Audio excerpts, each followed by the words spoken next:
The Dallas Cowboys have finally made a decision on Dalton Schultz and whether or not they're going to give him a long-term deal for 2022, and they are not.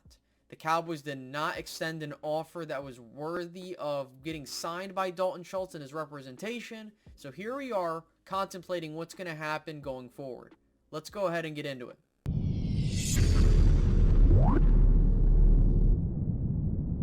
Now, this has been an interesting saga nonetheless because of the fact of how it went down.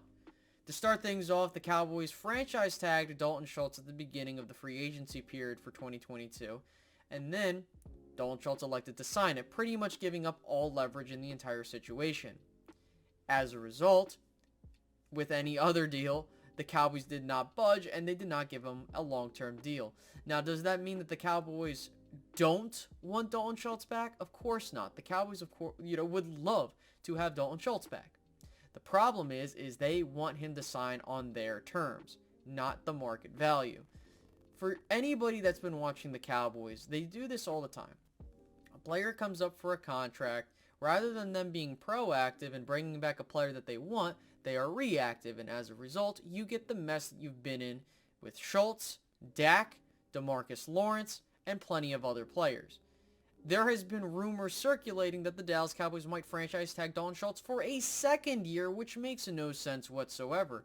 The Dallas Cowboys do not need to franchise tag Dalton Schultz once again.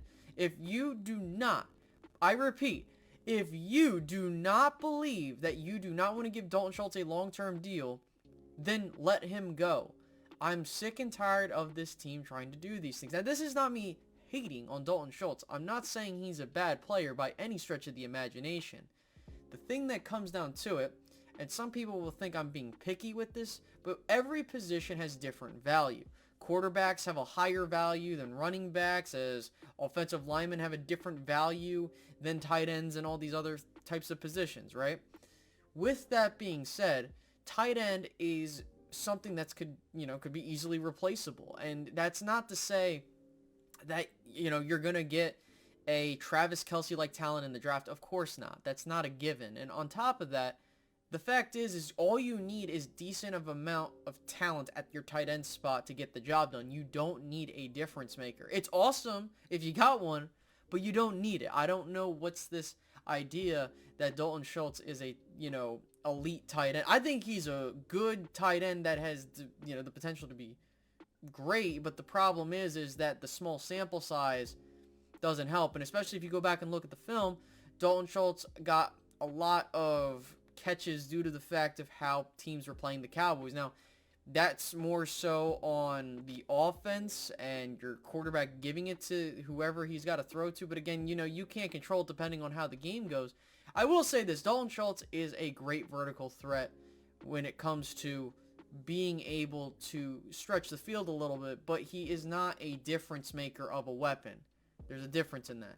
Like, yes, you have to, worry about him, but it's not like he's going to carve up your defense like a Travis Kelce would, and the reason why I bring that up is because, look, I don't care if the Cowboys bring Schultz back or not. The problem I have is, look, you need to figure out if you want to bring this guy back, and this is what irks the hell out of me.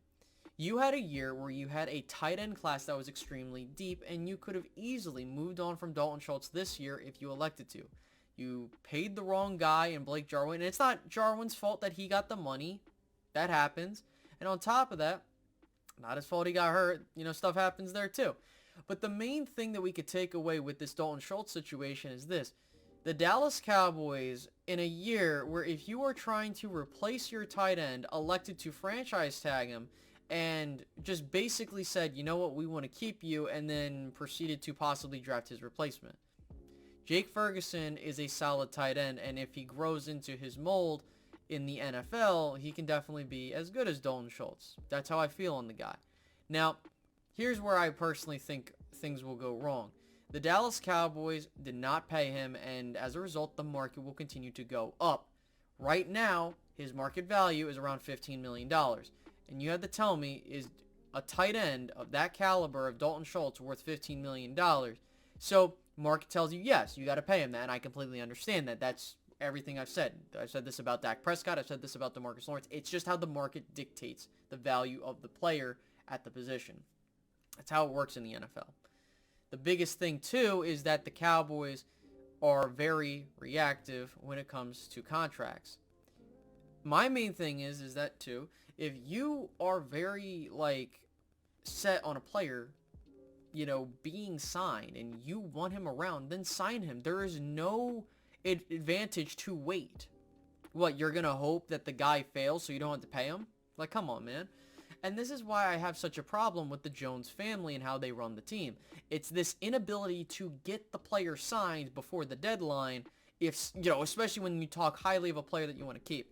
And I just don't understand what the Cowboys are trying to do in this situation. I do not believe Dalton Schultz will return in 2023. However, there is rumors that, like I said, Dalton Schultz could be franchise tagged again. And I don't want that to be the situation. It's simply this. You either want him or you don't. And I'm telling you, you can use this year to keep Dalton Schultz. And he lost his leverage when he signed that tag back in March. But if he manages to have another good year, you screwed yourself because you could have signed the guy for a lot cheaper if you really, really wanted to keep him.